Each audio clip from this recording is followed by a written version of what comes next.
Purple Daily is daily Vikings entertainment. We just want the Vikings to win a Super Bowl before we die. I will ride with this group. Seriously, man.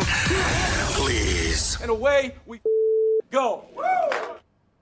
And away we do go with an altered lineup today. Mackey is out. I guess he is still recovering from December 31st. I don't know. He's out. So the lineup is, it's Declan, of course. It's Judd. But then the third man on the line now, being promoted from the second line, I guess. I don't know. Our friend, of course, and colleague now, which is awesome to say, Thor Nystrom from Thor Talks Purple. I join him on Tuesdays. It's a lot of fun. This is going to be a Feedback Friday. Full disclosure, I am still thinking, like in my head, it's Monday. So if I goof up and say Monday, that's why. I can't get my head around, and this is why I can't stand these weeks to a certain degree, because I can never remember. But before we start, I'm going to tell you about something that I can stand. In fact, you know what? I embrace it. I love it, and that is the Hop House at Mystic Lake.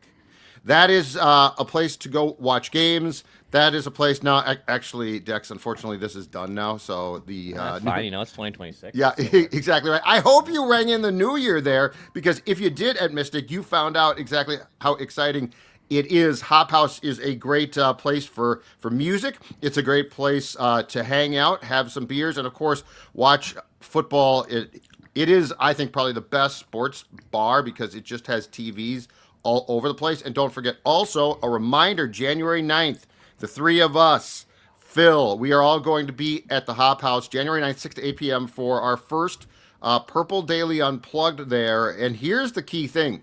It's going to be Purple Daily Unplugged, and it's going to be the initial blueprint episode of the 2026 offseason, which means we are going to reconstruct the Vikings roster, and we are going to have Thor draft for us, which I got to say is a massive upgrade. Like, it's been Phil and Declan and I saying, yeah, take that guy. Yeah, take this dude. Yeah. They need a center. Take that guy. Well, we're done screwing around. What we're going to do here is take this very seriously, and Thor is going to do a fantastic job. And with that, I throw it to Declan for the feedback that I am far too lazy to assemble.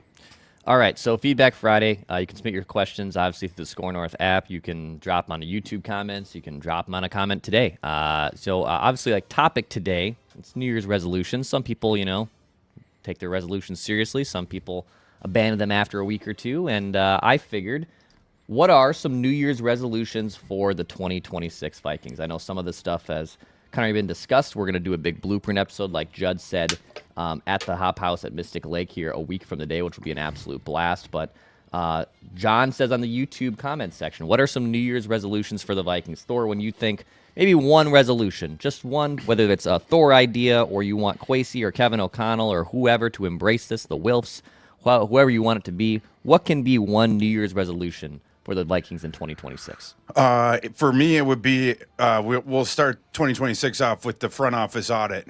Coming out of this regular season, the last game on Sunday, maybe on Monday or Tuesday, I would have scheduled my first intake meeting there with Kwesi to set up the front office audit. And we start going through every draft pick and what was the genesis of that pick, who was pointing you towards that guy. And maybe we could do it with the free agency class as well and try to figure out the good sources of information inside that building and the bad ones. But if you are keeping the head decision maker around for another spring, this time to preside over a draft where you're going to have 9 or 10 selections, you better be sure that he is in a position to succeed. And because he is a guy that takes the temperature of the room for major personnel decisions as opposed to just has his own opinion on it, we need to know where the bad opinions are coming from, because you have failed for 4 straight draft classes. You look at the aggregate, you're one of the worst drafting general managers in the NFL. Let's start with that audit tomorrow. Chop, chop, chop. And that's the most important thing, too, because, yes, the 2024 free agent class was phenomenal. Yes, the 2025 class, I would say, is overall disappointing. But it sort of points to the fact that you had to do that in both cases because you didn't draft well, right? So like, to me, this all starts, like, if there's a starting point of you got to do a better job in free agency, I'd say, hold on a second here. If you're going to rely on that as your source to try to win consistently, you're going to fail miserably. You're going to spend too much, and across the board, if you are trying to make up for your bad drafts by trying to dip into a pool where guys are a lot more expensive, it's going to fail. So I almost don't care about anything regarding Kwesi and that team other than what's going on with the draft. And I'm not talking about like, well, it's better than 2022. I'm talking about consistently solid drafts. And the one thing, Thor, and I know that this gets talked about a ton, but, it's a crapshoot. It's the draft. Nobody knows. It's a lottery. I don't pay executives $1 million or more to say, well, you know what? I went and bought a lotto ticket. It didn't work out. I understand that there's going to be some element of risk, but when you across the board have been this bad consistently, I don't want to hear, well, it's luck of the draw. If it's luck of the draw, then I'll just run some type of a program myself. And if I'm the Wilfs, I'll draft myself. So it makes no sense to like be like, well, you don't get the draft. That's my opinion. And you make your own luck, right? It's just a fact that the last 4 drafts, you put that average pick per value, put that what the Vikings accrued against the rest of the NFL. By definition, Kwesi is one of the worst drafters in the NFL over the last 4 years. But going to the luck thing, I thought it was interesting. What the aggregation site and the aggregation Twitter accounts out there today, this morning, they put out that Doogie had said on one of the shows this week on Score North that the Vikings badly wanted Xavier Watts, right? And after the fact, the Vikings, they can say that, absolutely, and it might be true. Right. But the idea was, he went 6 spots ahead of Xavier Watts, went 6 spots ahead of where the Vikings selected. Actually, that's not true. He went 1 spot above the Vikings' original selection in round 3. He went 96, the Falcons. The Vikings originally selected at 97. After they got sniped, ostensibly, or that's their story, then they trade down 5 spots for Ty Felton. The Vikings were in this position going back to the make your own luck thing because Kwesi had traded all the picks in that draft previously. So they had only 4 selections and they didn't have a 7th round selection. A 7th round selection by the trade charts would have gotten you up 2 to 3 spots. But what if one of those teams ahead of you didn't want to trade for a 7th round pick, right? The Vikings did have a 6th round pick, but one of 4 picks that they owned at that time. That would have gotten you up 6, 7 slots. Theoretically, if one of those 6, 7 teams above you wanted to move down for a 6th round pick, that's what the trade charts say was fine value or whatever. But you back yourself into a corner and then you don't seize the opportunity that's there for you. And instead of doing one of those 2 things, then you panic, you trade back 5, 6 spots, and then you reach 2 rounds for Ty Felton. So this isn't only bad process. It's in the moment because you didn't have a plan. You get punched in the face. Now we panic, and now we're just torching draft equity. Enough.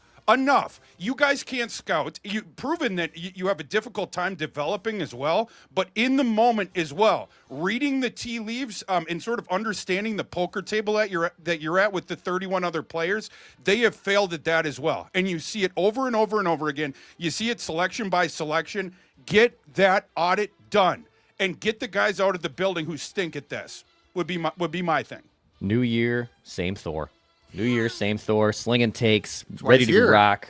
I hope it's the same Thor. Yeah, new Thor.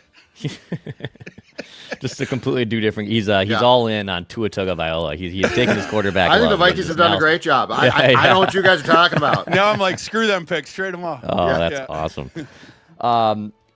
We'll keep going down this path here a little bit because I see a couple in the YouTube comments section that are talking about running the football. And Pickleball Peterson on the YouTube comment section says, this past offseason, both free agent running backs, J.K. Dobbins, Rico Dwaddle, were available for insanely low salaries. And so far this season, they have over 1,800 combined yards and are a combined salary of just $4 million, while the Vikings have overpaid Aaron Jones. They gave up draft picks for Jordan Mason. Those 2 have combined for about 1,200 yards. And for next season, I just took a look at this on Over the Cap. Aaron Jones is a cap hit of $14 million. Jordan Mason has a contract hit of $5.8 million. So there's some big decisions to be made, obviously, at the running back position going forward, and at the roster as a whole to get them cap compliant and get them to somewhat of a relevancy when free agency starts. But Aaron Jones, Jordan Mason, I guess, Judd, I'll start with you. Do you think that's running back 1 and 2 for 2026, or one of them is gone? Maybe both of them are gone. What do you think? I think Aaron Jones is gone. I think Mason's probably back. But here's my thing though. So we can talk about names. Like you could throw out any names. Oh, this guy had a great season. You could have signed him. But that's not the question. The question is, would he have been used the same here? And the answer is no, until like the last 4 or 5 weeks. So do you really think like if Dowdle comes here, he's like, okay, I want to be a Viking. I'm going to be a Viking. And he comes here. You really think he's going to walk in the door and they're going to be like, we're going to pound the rock now? Like they got Mason to pound the rock more, and they ultimately for quite a few weeks didn't do that. So I don't think that it's an apples to apples comparison to say, well, if a guy that went to the Titans goes to the Vikings, it's going to be the same. So Thor, I do think Jones is gone. And look, Aaron Jones is just to be very clear, as far as I can tell, seems like a great human. Like he is a good locker room guy. He is a very good guy, but he ain't coming back on that salary. He is not young. He is banged up a lot. But the most important question on the entire run game at the end of the day is, how are you going to use it, Kevin O'Connell? Yeah, that's right. And this is a great question by Mr. Pickleball Peterson, maybe Patrick's brother out there. But I love the way that he set this up, because you go back to last offseason. I'm totally with him. Why did you give Aaron Jones that bloated 2-year contract extension before you had even gotten to free agency to see at the NFL's most devalued position who was going to fall through the cracks and sign for cheap? Because it happens at that position every single year. Not only that, coming in last April, that was that stacked running back class where through the 7th round you had good running backs, right? And so the Vikings, you decide to give the bloated 2-year contract extension to Aaron Jones, who was already showing like, I'm at sort of that precipice where we are susceptible to falling off a cliff. But then you also trade draft equity for Jordan Mason, and then you extend him. And in so doing, you eliminated the possibility that you were going to go out and take advantage of a sticker price discount on a running back, whether that was in free agency or whether that was in the draft, right? And getting the round or 2 discount in that draft class where you were so stacked at that position. That's bad process. It's just bad process. Now you have to cut Aaron Jones. I mean, really, they could have the pink slip ready for him to put into his locker right after the Packers game, like in a Major League. Remember in Pedro Serrano and all the guys that come back to their locker, and then the guy put up the fake pink slips in there and someone gets ticked off. You're going to wait a little bit longer. Obviously, you want to be classy to Aaron Jones, but it was a mistake. Aaron Jones won't be back next year. Jordan Mason will be. Let's see if Kwesi and crew can develop a better process for the running back that they identified to take that spot. Be that taking a discount in free agency on a guy like Dowdle is a great example of this, or whether that's going into the draft, because then we're going to take a guy in the cheap contract thing. You know, would it be day 2? Would it be early day 3? Probably not going to be round 1. You're going to have the one round 1 back that the Vikings presumably have now won their way out of in Jeremiah Love. But the point's well taken by Mr. Pickleball Peterson. I totally agree with you. But can you get O'Connell? Like if I am the GM, Kwesi, or I don't care if he's gone, it's somebody else. Here's what I need to know: what are you going to do? Like are we going to run? Which, by the way, we should personally, but you're the coach. Are we going to run? Because if you're not going to use guys that much, then I don't. Then the Jordan Mason, the offensive line investment was all about really bulking up the run game. So I need to know your intentions. Before I go grocery shopping, I need to know what you need to make your stew. It's not like I can't go and like pick up a bunch of stuff and be like, make the stew. And you're like, onions? I don't like onions, So I think this is it's a philosophical discussion. What are your intentions? I think we should run, but what are you going to, because if we get to opening day and now you're like, McCarthy is dropping back, X amount of times. I'm like, okay, then I'm not going to go spend a bunch on a running back or make that a priority when you're not. I think that's a mistake, but that's my biggest thing with O'Connell. Yeah, we got to get the front office and the coaching staff back on the same page. Again, in this environment with this organization where you have your triangle of decision making, your paradigm, whatever nonsense they triangle of authority. Triangle of authority. Okay. Created by Seifert back in the day because it was the Wilfs, Brzezinski, and then Ticey, I think. Yeah, and if that's going to be the case, and again, there's a lot of cooks in the kitchen with all these different personnel decisions and different stuff like this. You need to make sure that then, what should follow that is we're on the same page, right? Since this is a collaboration, since this isn't Rick Spielman telling Mike Zimmer in the third round several years ago, yeah, we're taking Kellen Mond, and then Zimmer storming out of the draft room. This is supposed to be different than that, right? And if you have that collaboration, we should be on the same page about roster construction against the way we want to play on Sundays. But yeah, this past year they did not appear to be on the same page. So this is a separate issue than the ones we've been talking about. But this is another one that needs to be rectified depending on the guys that you're bringing back for 2026. All right, let's go down a path of some JJ McCarthy feedback here on Feedback Friday. Hit the like button, hit the subscribe button here. We will have a snake draft too, by the way. We will still do a snake draft. Thor will make his snake draft debut. It's been a couple weeks. We're very excited for that, so stick around for that as well. North Stardom says, Thor, I think you're going to like this one. It's totally possible JJ can play to the caliber of a John Elway. Elway never threw for 30 touchdowns and only threw for 4,000 yards once, but considered to be a GOAT. We need to have a solid run game and quick plays. Obviously, era is a little bit different back then. Now you have quarterbacks that are routinely, easily getting to 4,000 yards. So I don't think it was necessarily the 4,000-yard barometer like we're seeing kind of happen a ton with quarterbacks now in this century. But he still sees some John Elway. That was the one, Thor, you threw out pre-draft, I think, on McCarthy almost 2 years ago now.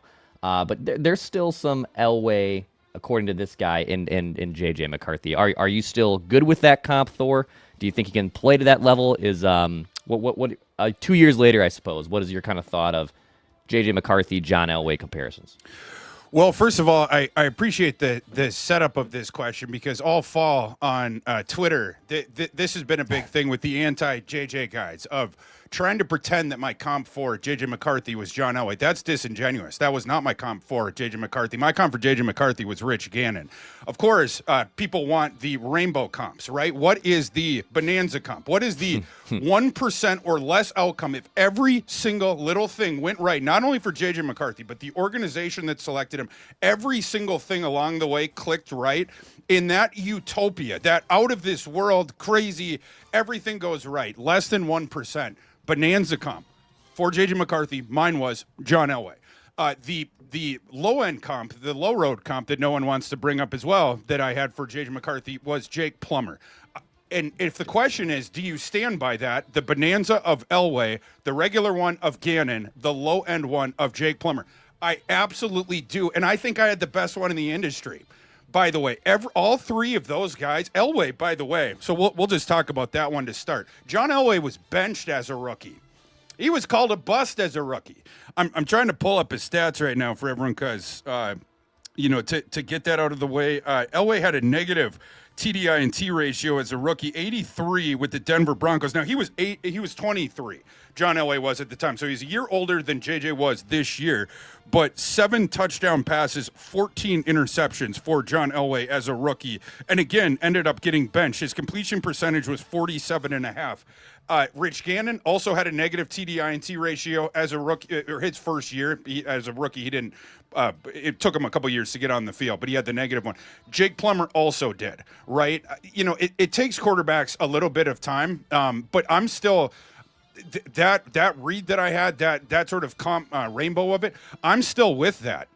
Did everything go right from the beginning for McCarthy? No. So the idea of the bonanza comp, I don't think he's going to reach the bonanza comp, but it's a little bit disingenuous for people out there to cherry pick a bonanza comp and then pretend as though it was my comp when the entire spring from February or January of that year, 2024, I was saying Rich Gannon, right? So anyway, I wanted to make that point, but I also wanted to make the point that John Elway wasn't John Elway until John Elway was John Elway. At 22 years old, John Elway was at Stanford.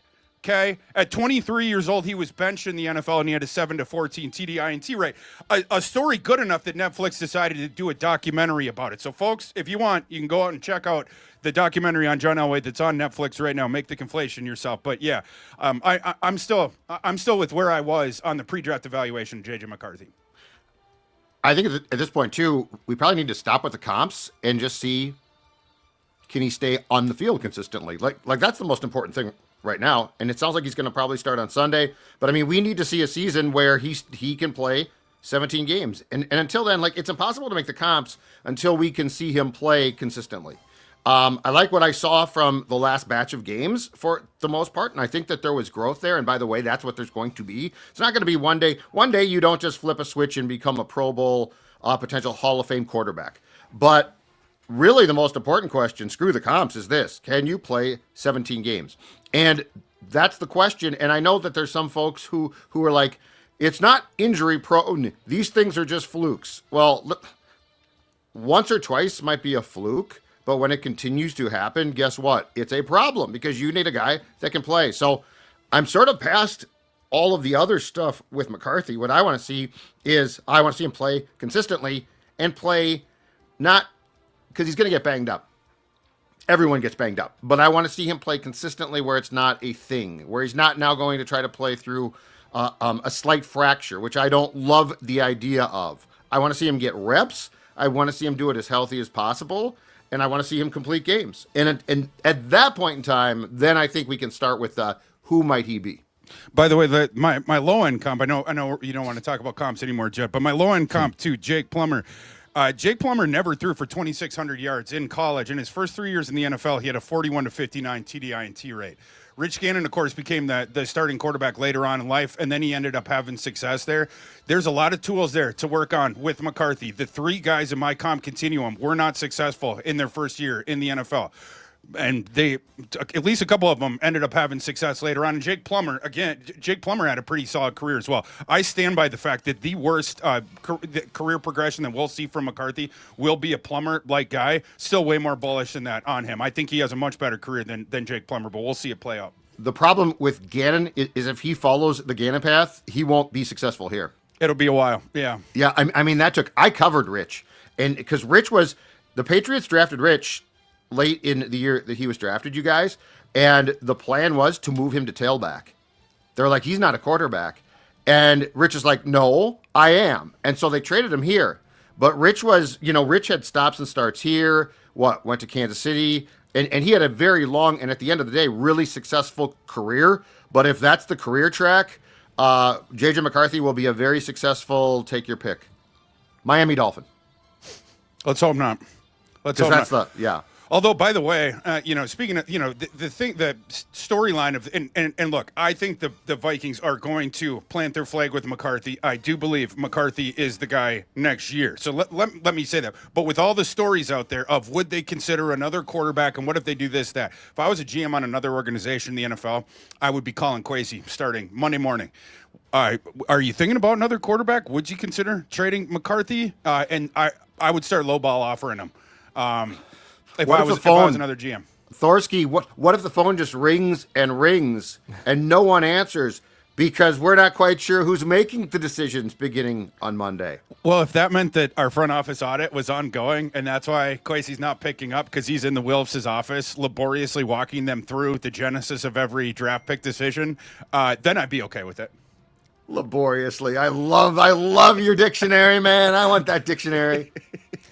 Micah says McCarthy needs all of 2026 to make a case to be our franchise quarterback. It's pretty stupid and impatient to cut bait on a top 10 pick before he's even played 10 games and doesn't inspire any faith that our ownership and GM have and can execute any long-term plans for this team. The kid, the youngest quarterback in the league and has shown plenty of flashes, and KOC is starting to meet him in the middle. Let's have these free agent quarterback conversations after next year if McCarthy can't stay healthy or doesn't show he can be the guy. I think the conundrum here, and I understand what Micah's grand point is he wants to still have McCarthy be the starting quarterback in 2026, and I agree with Micah. I want to see McCarthy still be the quarterback in 2026. But they obviously need to have a much better contingency plan behind him. Now, who is that? Boy, I don't know. And who is that inspires enough faith of not even just being the backup to quarterback 2, but a guy, if McCarthy, who has struggled to stay on the field, can come in and also maybe play well and run this offense. I think that's the conundrum that we're trying to figure out when free agency starts in March. I feel like this is I get that a lot of fans, and I don't blame them, and people in our side of the business have sort of picked their path. But I think what we're discounting, and I've covered them for a long time, is the Wilfs and their patience. And so, yes, McCarthy, in a perfect world, McCarthy is your starter, okay? But you cannot, if you're O'Connell, you cannot afford to just say, you know what, we are going to get a straight backup to JJ and we're going to roll. Because the Wilfs, if it does not work, will call you in and your job will be at that point, it's not right now, on the line. So like this is not, it's not black and white. It's a very gray conversation that is built partially because the Wilfs do not like to lose. The Wilfs do not like to miss the playoffs. Now, is that the best way to win a Super Bowl? I don't know. In some ways, I don't think so. But like this is not just you plant your flag here, you plant your McCarthy flag, and that is it. This is a conversation about people and their patience. This is a conversation about right or wrong. 2025, and I think largely McCarthy not staying healthy is going to leave a very big impression, a big footprint on things. And so, yes, like I don't think they're going to unless they go really big, which with the Wilfs wouldn't shock me entirely. But let's just say that they don't. Okay. I think they are going to go. I think they want McCarthy to start, but that does not mean that it's just going to be his job on training camp day one with no questions asked. There's a lot of cooks in the kitchen here, Thor, that can't be kicked out. Like Kwesi, you can kick him out, but I tell you who you can't kick out: Ziggy and Mark. And at the end of the day, that's who O'Connell's going to have to answer to. So I think we're making this far too simple as just pick your guy and that's it. That's your horse. You know, you love him, you hate him. There's an in-between there that's very important to keep in mind. Yeah, and they wanted to kind of get more to that in-between or a better scenario last year with Daniel Jones in the offseason, right? And then that thing went the other way on them, and they didn't have a backup plan. Man, kind of reminds you of round 3 in April when Xavier Watson went right in front of you and you panicked to trade it back and reached on Ty Felton by 2 rounds. Let's maybe, Kwesi, when the media is talking to him and it's not an in the moment kind of a thing, he talks about all this stuff in the right way, of like, oh, the whole point of analytics, it's to give you all these different outs. And so, no matter what, you're not in a scenario that you can't come back from because you always have outs. Then, brother, why so frequently do you appear to be at the poker table without any outs? And then you're making a decision that you can't justify on the other side because you panic to make it. Let's sort of get back to that traditional paradigm of analytics, if that's indeed what your strength is. So we have all those different options there. But anyway, for this offseason, let's say, you have to get that $12 to $14 million for 1 year quarterback in that room to replace the Daniel Jones thing that didn't come to fruition last offseason. But after that, yeah, you have to bring this thing through for 1 more year. And in my opinion, if you fall on your face next year, great. You're going to be picking at the top of one of the most stacked draft classes that we've had here the last 15 years, 2027, right? Now, is that the way that the Wilfs think? To Judd's point, I'm not sure. But if the Wilfs don't think we set about a course for this franchise last year, let's at least see it through to a second year. If you can't do that, then guys, what are we doing? Let's just, for the next 30 years, however long the Wilfs own the franchise, let's just tuck ourselves into bed knowing that we're going to go 8-9 or 9 or 8 every single year. We're going to be picking 17, 18, 19, 20. Yeah. It's the place you don't want to be in the NFL. Have some courage, Wilfs, if you're listening to this thing. Go through for 1 more year, see it through, right? And then if it doesn't work, fire everyone, and then you have your war chest of draft equity to replace all the players on the roster as well. But this is the place for both of you. This is the place they live. Like look at their history. This is where they live. Like they're not going to. I do not see them after 20 years now. I don't see them shopping for a new home. I think they like the neighborhood. I think they're comfortable. I think they like to win. Their whole thing is going way back. If we make the tournament, we can win it. And now I say, hold on a second here. That's not necessarily true across the board. I know some teams have gotten in and done that, but you know what? I think we know exactly who they are. To the top of the show, I don't think the calendar switching to 2026 is going to change a damn thing. And I think O'Connell's going to feel tremendous pressure that if McCarthy either A, struggles big time again, or B, gets hurt, and that's the death knell too. If he gets hurt and they don't have a plan, he is going to be, immediately, it's going to be, he might be out on Black Monday 2027 at that point. So this is just, I think we need to take into account how the Wilfs operate here, and the fact that they're not super patient. But yes, I think ideal world, I think if we would all meet in the middle, Thor, we meet where you said, which is who is your Daniel Jones? How do you get him this time and make sure that you don't lose him this time? I think that's the perfect world, as perfect as we can get to for all sides. 100%. And everyone out there, keep in mind, when the calendar was turned into December and the Vikings are 4-8 and they're coming off of this embarrassing loss to Seattle. Even at that time, I was saying that the sky's not falling in. This team is closer than maybe starting your undrafted rookie free agent quarterback on the road against the NFL's best defense might have had you believing like right now, and all the cluster injuries this year. I've always thought that this team was closer to what, sort of we thought in the preseason, as opposed to some of the contextual things in the fall when some of these injuries weren't allowing you to be competitive and during the sort of the meat of your schedule. And now the Vikings are 8-8. They are a touchdown favorite on Sunday to finish with a 9-8 record. I think you give this, you decided on a course and a path, whether that was a year ago, whether that was multiple years ago, but either way, last offseason is where you sort of solidified that thing. You have to see it through to a second year. If you're serious about winning, you have to. And even if that presents a possibility that the 2026 team falls on its face, have some conviction. If you actually want to win a Super Bowl, there are ways to construct a roster we've seen going back the last 25 years with the rules that you are given in this poker game that we're playing with 31 other players. There is constrictions on what you can and cannot do. And we see the way that guys get to the very end of that tournament and win it. There's a commonality with it, right? And it's either get that top 5-6 quarterback in the NFL or it's get the rookie scale quarterback. It's one or the other. And so, yeah, we don't want to be in the middle. We don't want to be middle class in the NFL. You either want to, take your licks a year or two of being in poverty to build up the draft equity and reset the roster, or you want to be competing for championships. And I don't think the Vikings have been doing either of those things. I'll tell you what's not middle class, Judd. That's our friends at Quick Trip. They have the gasoline. It's more than just a convenience store. It's a lifestyle there. Tell us about our friends at Quick Trip. Amen. In fact, let me present a scenario for 2026. I mean, heck, it would have applied in 25. It will apply in 27. And that is you are driving to work and you realize I got nothing for lunch. Let me tell you, the Quick Trip has the answer like a great play caller. It's the $7 lunch combo, a quarter-pound cheeseburger, spicy chicken sandwich, or bacon double cheeseburger. They got wedges, mac and cheese, or mashed potatoes. Any size Big Buddy or coffee. Again, $7. Are you kidding me for that lunch combo? If you are watching this right now, you are seeing the magic of Quick Trip, but they have the answers. You know what they do? They do a great job of running and passing. They do both things. They're a play caller who knows how to make the play successful. Again, that's our friends at Quick Trip.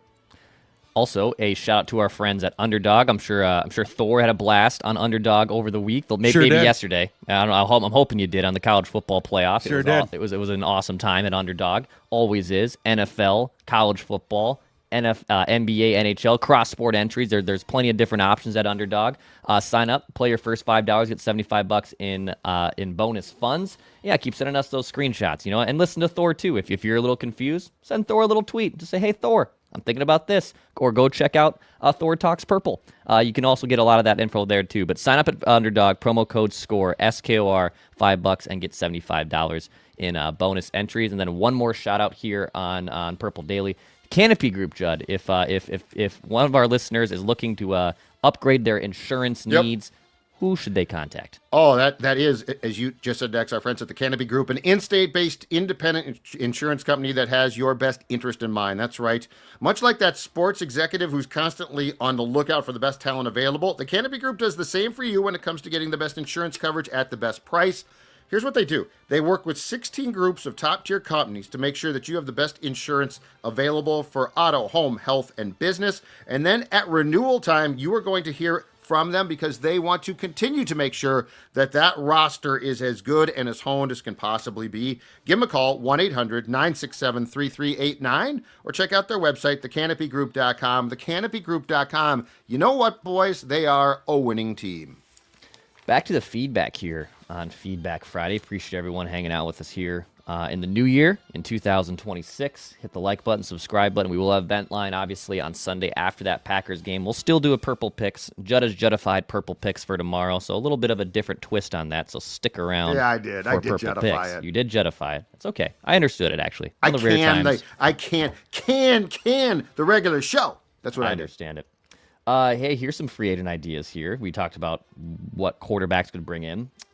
Brett Taylor says Malik Willis is going to make more money than people realize. And JG says perhaps I owe Thor an apology on Malik Willis. He's not Michael Vick, but he has shown he's worth a look by the Vikings as a free agent quarterback signing to compete with McCarthy as the starter for 2026. Malik Willis, Thor, if he is to be had, what do you think about Malik Willis entering the chat in the quarterback room for the Vikings next season? I do think Malik Willis somewhere out there is going to get the contract where, it's somewhere between the highest event of QB2 money and then the low end quarterback one, where he'll be given the shot to start. Phil's idea I loved of the Colts. Colts with Daniel Jones not being available at the start of next year because of the rehabbing from the injury, whether they bring him back 2 year kind of a thing with Daniel Jones, but knowing that he's not going to play immediately, maybe a thing for Malik Willis there. I don't think Malik Willis is a fit for the Vikings. And this isn't because I don't want or like Malik Willis. The thing I get made fun of this spring, is that I love Malik Willis, right? Like in his draft class, I really liked him. And it's not a surprise to me that he's playing well now, that he finally found a good situation. But that being said, I don't think he's a fit here. I mentioned this on one of the other shows, but that spring 2024, because I liked Malik Willis. I was told that the Vikings were not interested in him. That pre-draft process didn't see him as a fit for their offense. And then I recently talked to a guy who had worked with, has worked in the past with Malik Willis. He also stated that he does not believe the Vikings will pursue Malik Willis. I just don't think they view him as a scheme fit. Now he's a better scheme fit for a guy like Steichen, right? Like, and the Colts, that's sort of what they were trying to do with Anthony Richardson. But I understand the idea of Malik Willis. I think Malik Willis is super talented. I think he's one of the best 32 quarterbacks walking the earth. He should be a starter in the NFL. I just don't think it's going to come with the Vikings. Again, going back to the scheme stuff. Can we talk about this too? I think that there is a narrative or a storyline right now that's being ignored. It won't be eventually. But, 2025 came to an end with Kevin O'Connell not being the quarterback whisperer that we had all thought, right? So if you're a guy, if the Vikings were to just hypothetically, Malik gets called. Hey, we're really, if I'm Malik Willis, I'm not playing for you. Like I've seen what you run now. And look, Cousins into Darnold fit both really, really well, and that's awesome. And there's a slew of quarterbacks who would probably love to play here. But that being said, like there was this, and look, guilty as charged, okay? So I'm pointing the finger right at myself. But at the end of 2024, I thought that there was a logical, oh my God, this guy can take QBs and develop them. Like he is really, really good at this. I think what 2025 showed was, yeah, if it's a quarterback that runs his system. So I think hey, you know what? As Phil and I and Declan joked, quarterback rehab school. Just send him to Kevin O'Connell, and he's going to... I'm slowing that roll big time, gentlemen. So if I'm a quarterback of a certain style of play, Minnesota, to me, I'm crossing them off. I don't want to come here. I totally agree with that. Yeah. And, the NFL is myopic and they are risk averse as a group and going back years and years. And, Lamar Jackson is one of the few exceptions we've seen where an NFL organization decided to sink legitimate draft equity into a quarterback that then they were deciding sort of in that moment or projecting outward with that decision that they were going to be building or attempting to build an offense around that specific quarterback skill set, right? And that's what John Harbaugh and Baltimore ended up doing with Lamar Jackson. And it took a year, right? And then in the second year, it starts to take off. I was surprised that the NFL did not do, surprised or not surprised that the NFL decided not to do that with Malik Willis, because then they just went back to being risk averse. But a Malik Willis-led offense, you see some of the alterations that LaFleur's done with the Packer offense when Malik Willis comes in. That's a smart play caller. Matt LaFleur is a guy that can tailor his offensive game planning and play calling around the personnel on hand. And you play up a guy like Malik Willis's skill set. And if a different organization were to build their entire offense around him, that, you're going to play it up, and I think you're going to get a solid starting quarterback out of that. But Malik Willis's game, it's not, oh, hey, on the third step, it's this, and the fifth step, it's this, and then this, if it's a 7-step drop, and then it's, here's the amount of time you have for this guy, and then it's to this guy, and you have to follow our script all the way through, right, in the pure progression thing. And don't you move out of the pocket. You go through that. I don't care if Micah Parsons is about to decapitate you. You get to that fourth read. That is not Malik Willis's game. In the same way that you could argue initially it wasn't JJ McCarthy's career as a 22-year-old right away in the NFL. But what you have to do with Malik Willis, allow him to use his legs and allow him to go off script when he wants to. And then you construct an offense where you both use the quarterback's legs in conjunction with the running backs, but you also throw downfield. And I'm talking way downfield because Malik Willis has that shotgun arm, and it's the way to force the defenses to have two high safeties the whole time. They can't stack the box. And Malik Willis is a stud of an athlete. 225 pounds, and he runs low 4.5s, high 4.4s. He's got some decent power and agility as well. You put that with a running back, and all of a sudden you have a vaunted running game if the defense can't stack the box, right? So that's the offense you construct for him. It's not the way O'Connell wants to do his offense. Yeah, if you run, and just to go back to John Harbaugh at Baltimore, that's one of the most brilliant things of all time, right? For sure. It's the transition from Flacco, and Flacco runs. But the one thing that I will say is this. John Harbaugh came up as a special teams coordinator. And so he basically said, oh, okay, let's tailor. He went to his OC and said, let's work on tailoring this towards Lamar. When you get a play calling head coach who's an offensive guy, as we find lots of times, they have their preconceived, this is what I do. So there is a discussion here, an alternate reality in which Lamar gets drafted by the wrong team. And I would be very curious to see. There's a lot of teams that he could have gone to that would have never, or certainly would have slow played compared to what Baltimore did, bringing out his best. 100%. Yeah, and you see a version of this with now Malik Willis not as good of a prospect as Lamar Jackson that year, but same sort of line of continuum. And if you can see the example through Malik Willis where he gets drafted by the Titans, and the Titans at that, I think it was the end of the Vrabel era, and they ran that super duper old school pro style run first system with Derrick Henry, right? And it was the end of the Ryan Tannehill era there, and they wanted the Titans. They literally just wanted Malik Willis to run the same stuff that Tannehill was. When Malik Willis came in, or the games that he started, you didn't see any alterations to the offense. It's just run our pro style scheme when we put you in the third and long, right? Because we didn't chip away at the sticks enough with the first two runs that we had. You talk about an offense that is going to guarantee a guy like that does not succeed, as opposed to building one around him that juices his odds of succeeding, and you see where it goes. So your point's well taken, Judd. Rich says, I don't think the Vikings are being honest with themselves about what they have in Brian Flores. We won the lottery to have this guy as a defensive coordinator, and we knew it wouldn't last forever. He's a defensive genius, and he deserves to be a head coach somewhere. We were lucky to have him as long as we did, and with the way we ran this year, it wouldn't be fair to ask him to stay if he can be on a higher-performing team that has a real shot of winning. This organization is a completely dysfunctional, hot mess right now, and we all know it. So Rich basically saying here, Judley, Brian Flores, thank you for your service. You were awesome, but I don't want you to probably be around this dysfunctional mess. Personally, if I'm the Wilfs, I'm making every case in the world with my wallets to keep Brian Flores here beyond 2026.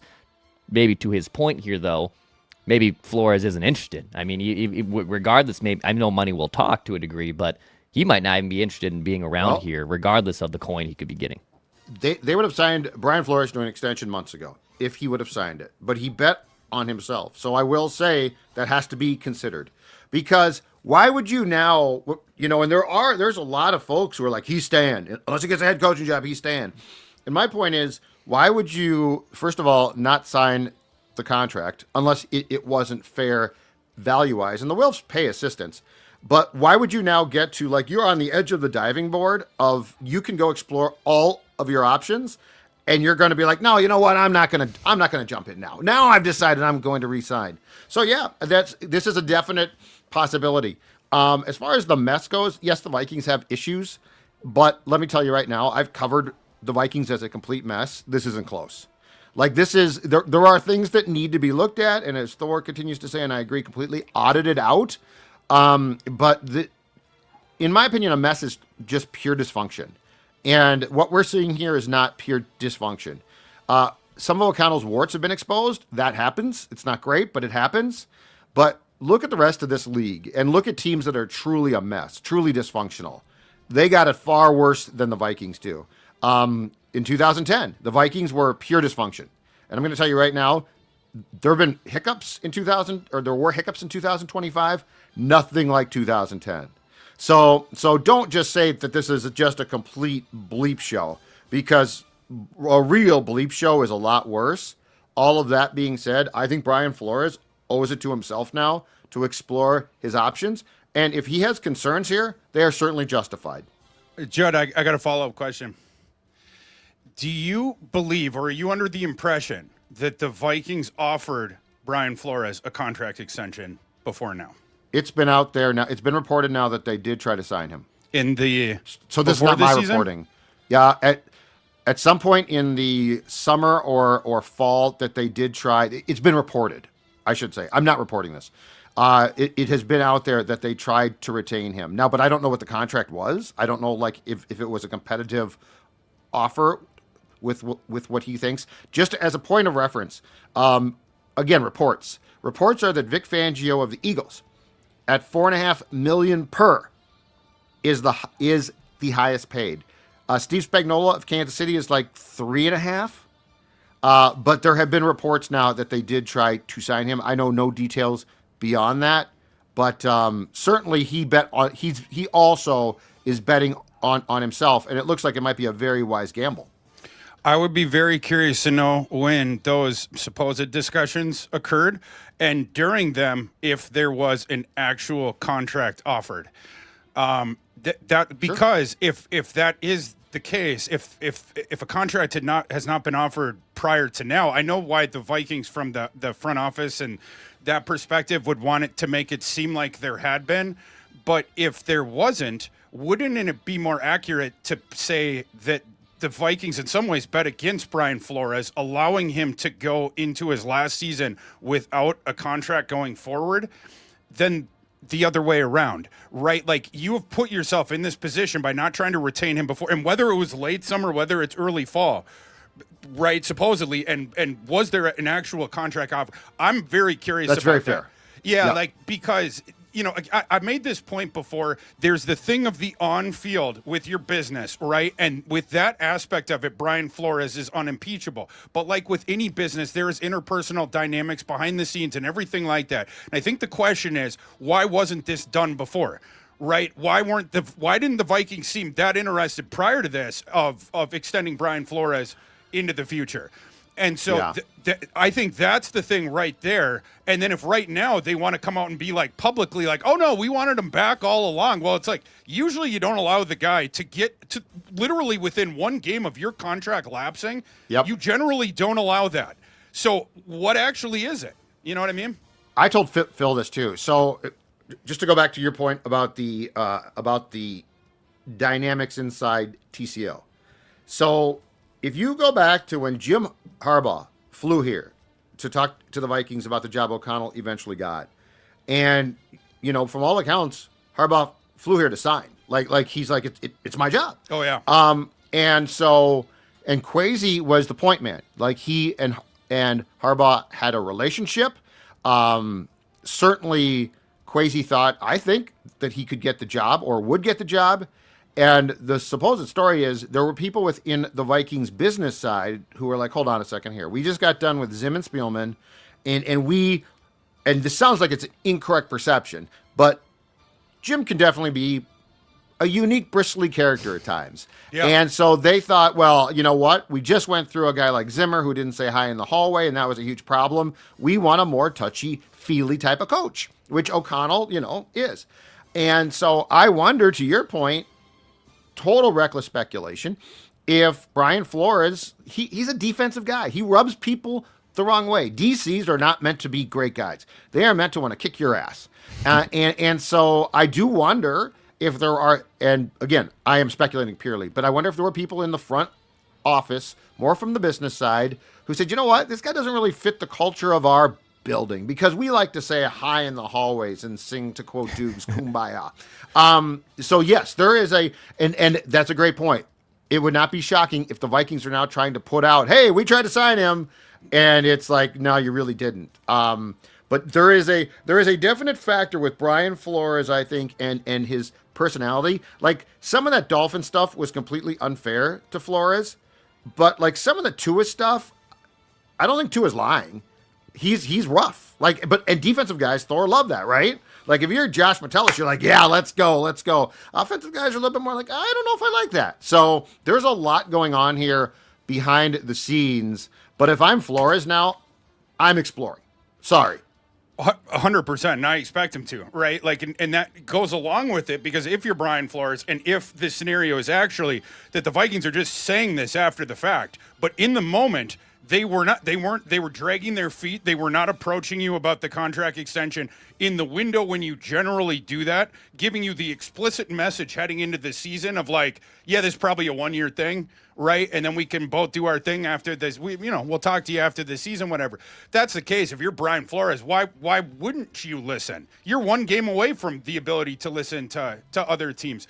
And the other thing that I'd say is just from a football perspective, just from that one, this reminds me a little bit of after the season with Chile, where then after the first season, the Vikings had a fabulous defensive coordinator that then everyone started to get interested in. And then you start thinking, well, is that fabulous defensive coordinator actually a better head coach than Chile? And the Pittsburgh Steelers ended up hiring that fabulous young defensive coordinator as a head coach, and his name is Mike Tomlin, right? And it turns out that he was a way better coach than Chile. You let Brian Flores walk out of the building, you're leaving yourself susceptible to maybe looking back one day and potentially having that thought. And I'm certainly not saying, that we've had some questions in the past, like people have like, could they trade Kevin O'Connell and then could they promote Brian Flores? I don't know if they do that this offseason, although Jay Glazer was reporting that last offseason that they would listen to offers or whatever that was, that other teams would be interested in making an offer for Kevin O'Connell, whatever that is. But if you're the Vikings and you want Brian Flores, now you got to get really aggressive, because now he can leave for a lateral job because you do not have him under contract. And that's where the stuff like the Cowboys reports come up of could he go there as just the defensive coordinator. Couple more pieces of feedback here before we get to our snake draft of the week. Ronald says, make Harrison Smith the defensive backs coach in 2026. If Harry indeed is retiring, certainly feels like he's heading towards retirement with just some of his comments recently, and borderline Hall of Famer. Yeah. Is there a world, Judley, where Harrison comes back as a assistant coach or on the coaching staff, or do you think he maybe sits back and enjoys retirement for a little bit before he gets to the coaching? He's got a family. I think he sits back. And plus, so if Flores does leave, I think it's a lock that Harrison Smith retires. And I don't think he's going to want to join a coaching staff at that point. So I could see him in football long term, like at some point. I think he's the type of guy that's going to take a couple of years off, because coaching's a grind, man. Those guys are in that. Those guys work longer and harder hours than the players do. So, and I think he's got, a kid or 2 kids. Anyway, long story short, I do not see him jumping right into the world of coaching. And I do think that if Brian Flores leaves here, it seals that Smith retires, I think. Yeah, I don't see Harrison Smith as a coach either. As a guy after last year where he was saying like it was like a month in, into the off season, and then he gets, the call from his, agent or whatever it was. And I hadn't even thought about next season yet. And then he just sort of decides, okay, I guess I can go back for one more year. But it's a guy who has interest off the field and likes to get away from the building and disconnect. And I don't know if that's a lifer guy where then you are going to go into the grind of coaching coming off the, he would see it, I'm sure, as a 25 to 30 year grind of playing football every single day. I don't know. It doesn't, the psychological profile doesn't, to me, acquit itself as a guy who now I'm immediately going to jump into coaching at an entry-level position. I think you're looking more, hopefully, cross your fingers, as more of like a franchise ambassador kind of a guy. Hopefully someone that they could keep around in the building. And I'm with Judd's idea of waive the waiting period and get Harrison Smith into the Ring of Honor week 1 of next season or week 2 or whenever he wants to come back. You have your spot in the Ring of Honor, and you are getting awarded with it next week. We'll just fill an empty building next Sunday. How about that? I think he actually, if he does get involved with football in an off-the-field capacity, I could see him being an executive more than a coach. Yeah, I would agree with that. Interesting. Yeah. Interesting. One more here. Let's go with this one. San Grimes says, fire Kwesi, Grigson, and Pettin after the Packers game, and use the Kwesi payroll to extend Flores another 3 to 4 years and let Thor Nystrom run our 2026 draft. Hire the GM immediately after the draft and tell me how this would be a worse plan than what we have now going in to 2026. We would lose Thor. I think we'd have to lose Thor. Thor would probably... Guys are double... Hey, Aikman just took a job on the Dolphins search, right, for a GM. Brady owns a piece of the Raiders, and he's on Fox still. Why couldn't Thor do both? And then I could be doing the shows like from the, O'Connell, when he does the thing from inside his office, you have the high windows behind him, whatever. I'll still do my regular shows, boys. They're not going to steal me from y'all. But I'll come in. We'll give you a closer insight into the team. But no, I mean, the gentleman's point, outside of me running the show, which, that would be fun. But outside of that, like, yeah, you have to make a big effort to re-sign Flores. And we have to get to the bottom of the struggles with the draft, I think is the real point that he's trying to make. And I think that is so fair. So fair. You see the Colts owner, Carly Earsay, whatever, and she's on the headset. And then she just, someone asked her, like, why are you on the headset during the game?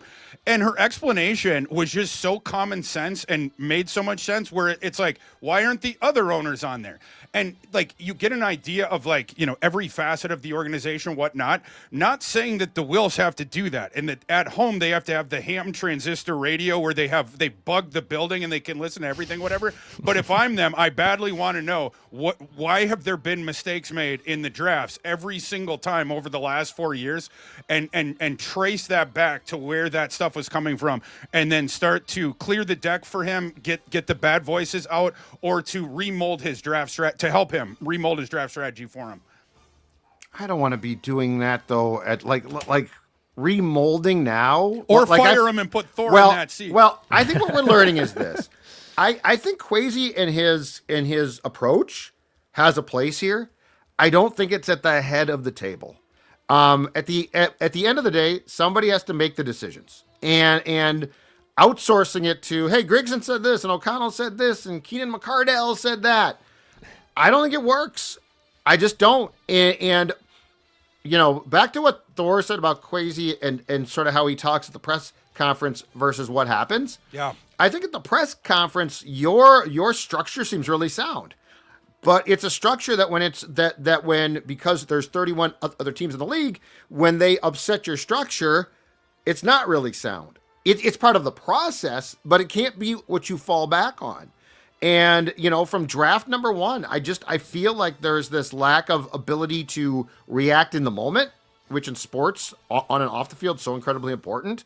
And that's where the good ones are. They react in the moment. They can pivot in a second. They can say, okay, idea A didn't work, so how can we get idea A down to idea B and still make it work? And I just don't know that how the Vikings are structured right now allows that.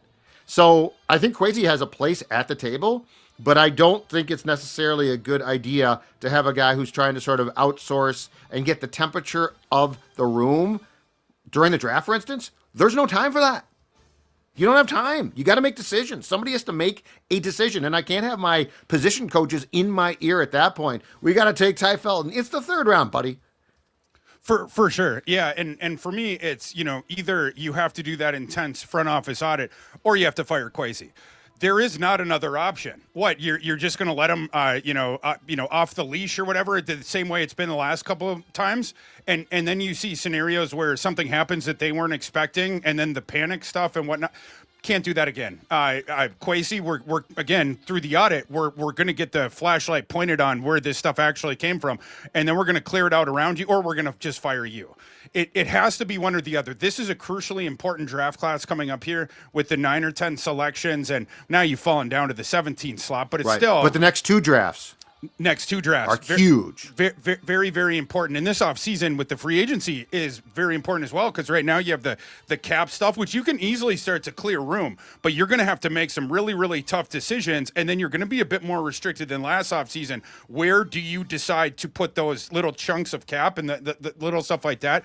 But me personally, and this is not what everyone else thinks, of course, in the fan base, everything like that, I'm giving him one more year. Him and O'Connell get one more year. On both sides, though, I'm firing a couple of your lieutenants, right? Josh McCown, he'd be the first one getting a pink slip for me. But then after that, Chris Cooper, Matt Daniels, thank you for your service. Goodbye. And then on the front office side, maybe Mike Pettin as well. And then on the front office side, it's almost assuredly going to be Gregson. But then also through the front office audit, we're going to get pointed at some other guys to do their. I'll give you one more year, and if you guys fall on your face, whatever. If I'm the ownership group, and then we get a top 5, 6, 7, 8 pick in the stack 2027 class, that's a fine outcome for me, and everyone gets fired.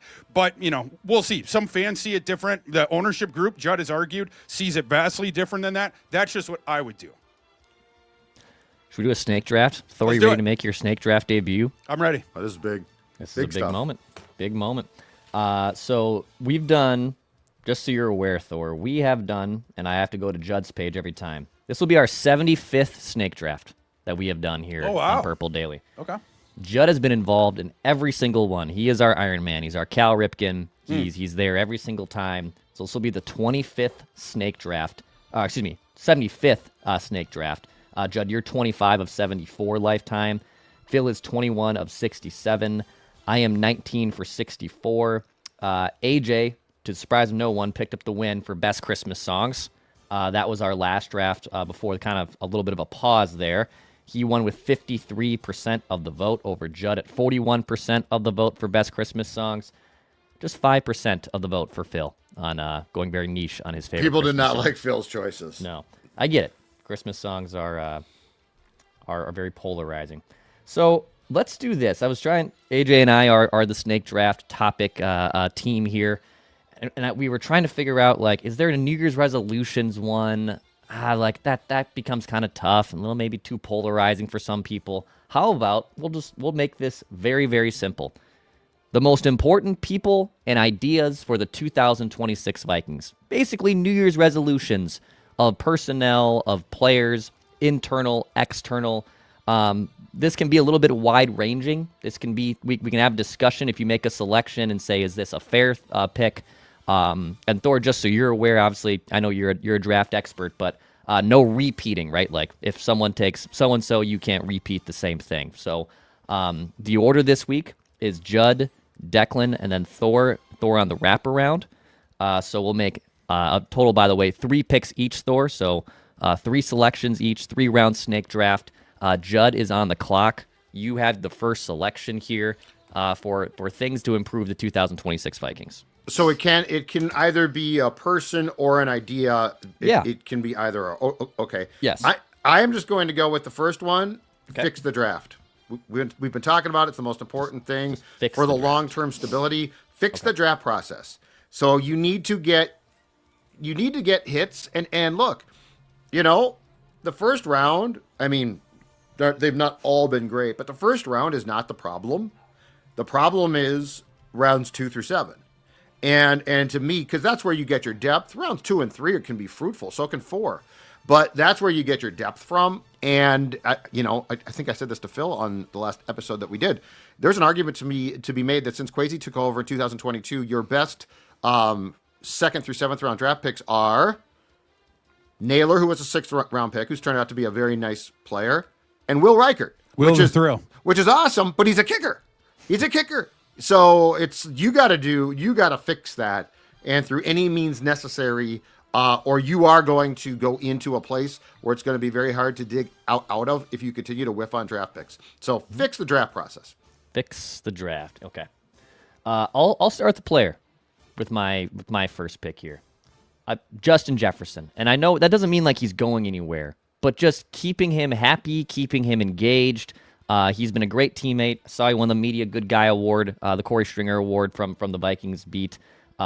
It's just making sure that you sit him down and you say, here's our plan for 2026. We understand you had your most frustrating year as a professional football player going back to LSU and even with the Vikings. It's just Justin Jefferson. Again, he's not going anywhere. We can take players here that are, locked up long term, or they should be maybe extending going forward. But if you remove Justin Jefferson from this piece, oh boy, I have a tough, even with the tough season he had, I have a very hard time being optimistic about the 2026 Vikings. So I'll take Jefferson. This puts Thor on the clock for back-to-back picks here in our snake draft. What do you got, Thor? Well, I think you guys probably know where I'm going with this one. JJ McCarthy's development, I will take with the third pick. Nothing else matters.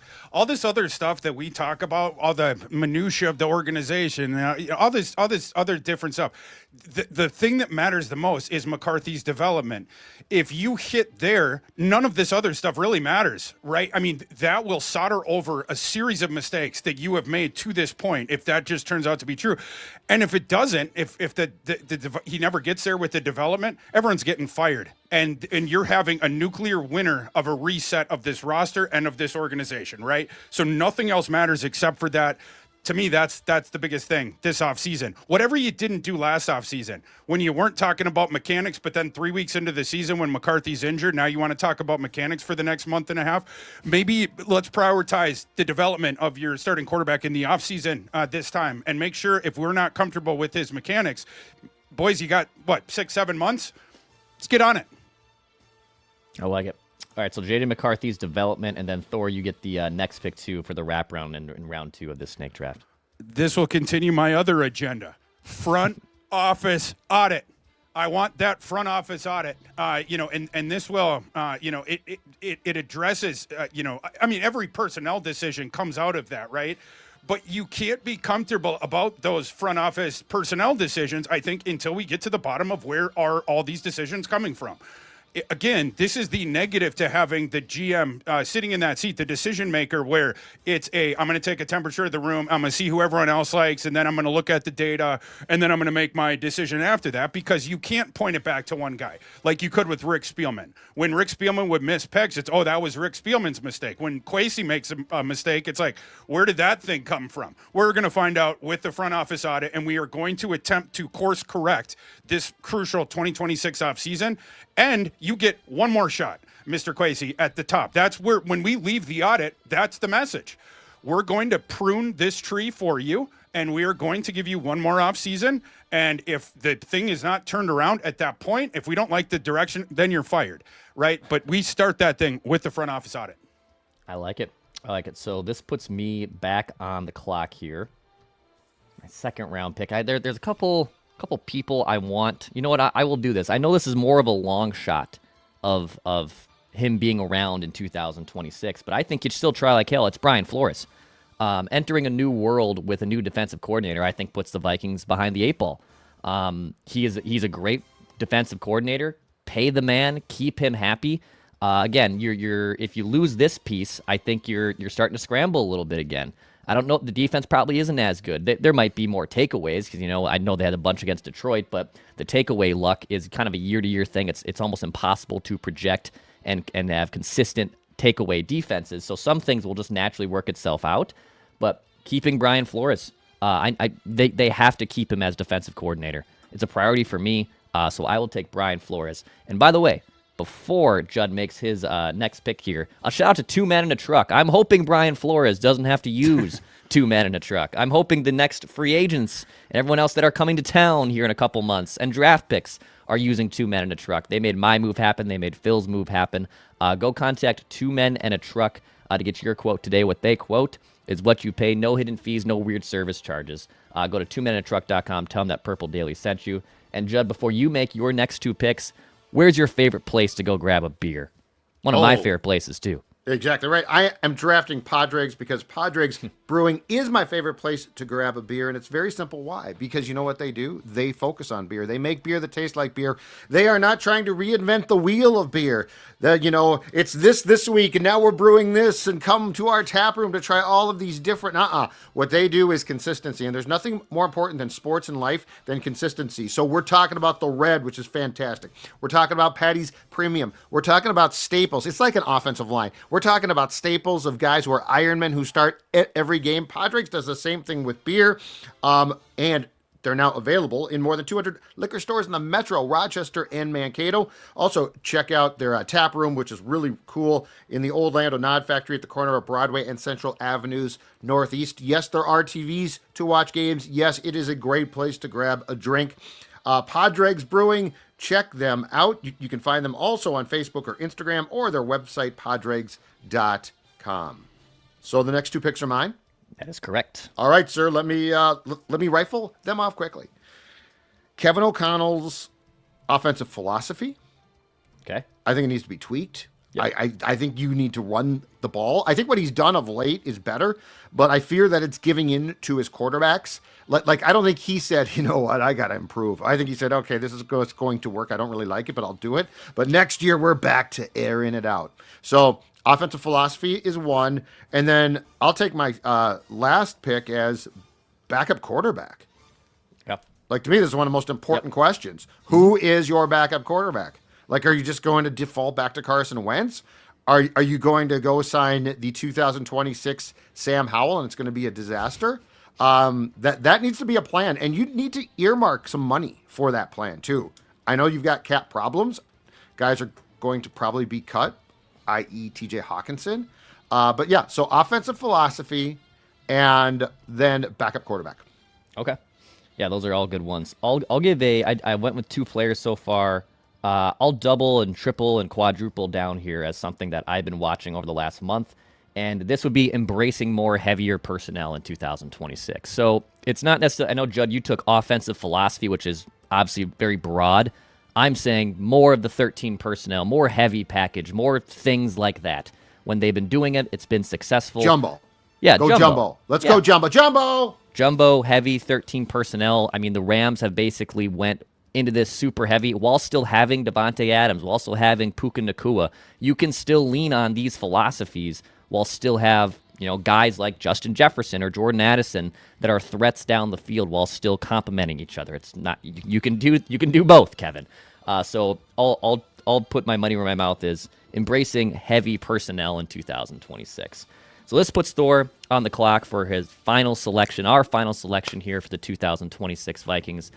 Thor, is it a player? Is it an idea? Is it a philosophy? What do you have here for your last pick? And when you were talking about the standings prior to this, Declan, you're going off of audience vote, correct? Is how it's yeah. determined? So the audience will vote on this at the end of. So like I'll put out a social media graphic on Twitter, and then people will vote on this. But yes, that's the results of who wins this snake draft. So before I started my last response, I just wanted to say what a smart and handsome audience that we have today out there. Yeah, exactly. Yes. And Happy New Year to everyone Very out good. there. See, Thor. Thor. Judd just picks for Judd. He very rarely coats to the audience. People like me, great. If you don't, I love great. the audience. Yeah. Me too. Me too. Yeah. You got to know You your two audience, suck-ups. right? There's no bonus for this. There's no performance bonuses. Hey, folks, you do what you want, okay? You enjoy your life. I'll enjoy mine. There's a lot of elections going on. That's where, my message.